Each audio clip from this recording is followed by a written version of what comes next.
Bonjour et bienvenue dans cette série de tutoriels consacrée à la fonction entrée-inter du logiciel MagnetField. Je m'appelle Aziz Doubou. Dans cette vidéo, nous allons voir tout d'abord comment vérifier si votre licence MagnetField vous permet de faire des implantations d'entrée-inter, comment accéder à cette fonction et enfin vous présenter la fenêtre d'implantation graphique des entrées inter avec le logiciel MagnetField. Dans les prochaines vidéos de la série, nous allons voir comment implanter une entrée inter à partir d'une polyligne et d'une pente de talus, projet bien sûr, implanter une entrée inter à partir d'une polyligne 3D et d'un fichier projet MNT, comment implanter une entrée inter avec un projet routier importé en format land XML et puis finir la série avec les déports et enregistrements de données de récollement. Alors tout d'abord, je vous rappelle que MagnetField est la solution TopCon pour la collecte et l'implantation de données sur le terrain. Donc depuis votre carnet de terrain, en général un FC 6000 ou un FC 5000, il faut lancer le logiciel MagnetField d'abord. Une fois donc dans MagnetField, depuis le bureau, il faut aller dans le module d'activation des licences, donc accessible via le raccourci M du logiciel, donc qui se retrouve en haut à gauche de la fenêtre. Dans ce module, il faut vérifier que la ligne route, qui correspond au module route, soit bien activée. Si ce n'est pas le cas, il faut contacter votre représentant commercial afin de procéder à l'activation de ce module. Voici donc comment vérifier rapidement son éligibilité à la fonction entrée inter. Nous allons voir maintenant comment accéder à la fonction entrée inter. Mais avant, jetons un coup d'œil sur quelques paramètres d'affichage qui concernent le module route en général et la fonction entrée inter en particulier. Dans ces paramètres, nous allons pouvoir spécifier les unités d'entrée et d'affichage de la pente, les préfixes des abscisses linéaires que l'on peut manuellement ajouter. Dans ce cas, on peut entrer PK par exemple ou ABS et choisir l'un ou l'autre des préfixes en fonction du contexte de son projet sur le terrain. Nous pouvons également paramétrer le mode affichage de l'abscisse, soit en affichage normal, linéaire ou en unité de PK ou d'abscisse. Cette unité étant paramétrable. Par exemple, 100 mètres pour une unité d'abscisse. Maintenant, pour accéder au module entrée inter, vous avez deux possibilités.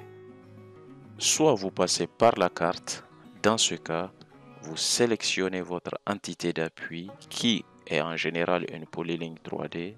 Ensuite, sélectionnez la ligne, faire un appui long sur la ligne sélectionnée, puis sélectionnez la fonction ImpPant comme implantation de pente.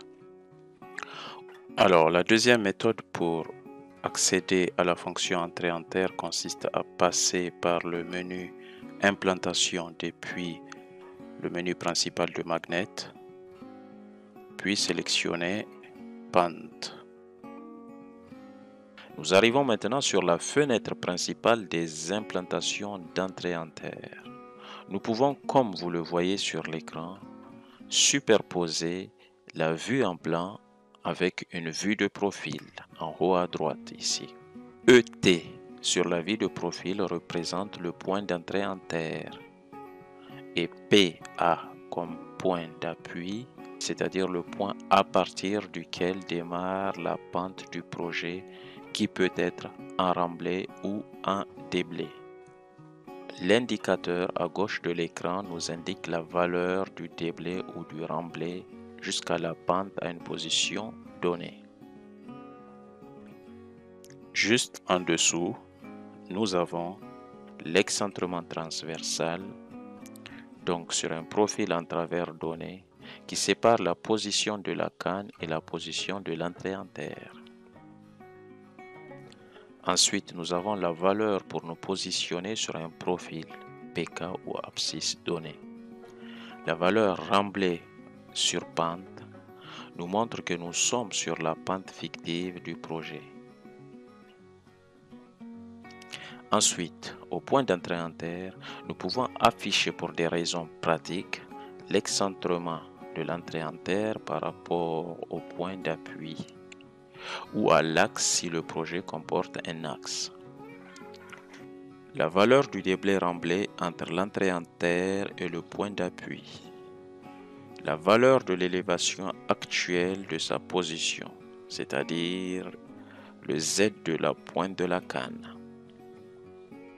En résumé, toutes les valeurs de gauche, c'est-à-dire l'excentrement d'entrée en terre, la valeur pour aller sur un profil donné, ainsi que la valeur du remblai déblai jusqu'à la pente, nous permettent d'aller chercher le point d'entrée en terre, alors que les valeurs de droite, c'est-à-dire l'excentrement, le déblai remblai jusqu'au point d'appui et l'élévation permettent plus une lecture de la position actuelle et des différents excentrements.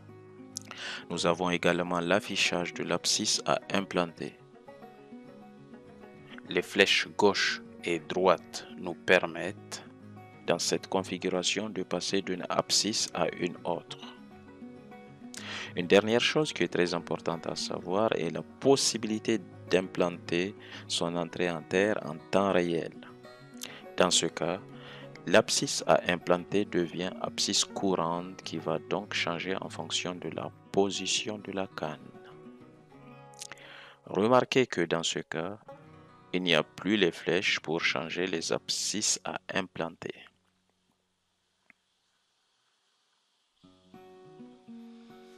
À tout moment, vous pouvez revenir sur l'implantation d'un profil donné et utiliser les flèches pour chercher l'entrée en terre sur ce profil.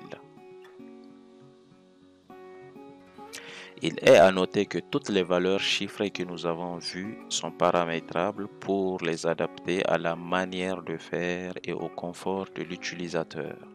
Il suffit de faire un appui long sur la valeur à changer et choisir dans la liste des valeurs celle qui nous est le plus pratique sur le terrain.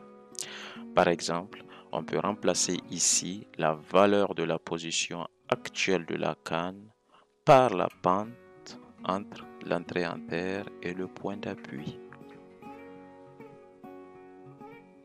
Nous arrivons ainsi à la fin de cette première vidéo dont les objectifs sont, je vous rappelle, comment vérifier si l'option logicielle permettant d'utiliser les entrées en terre est activée ou pas sur votre matériel Topcon, comment justement accéder à la fonction d'implantation des entrées en terre et une revue générale de l'affichage graphique des entrées en terre.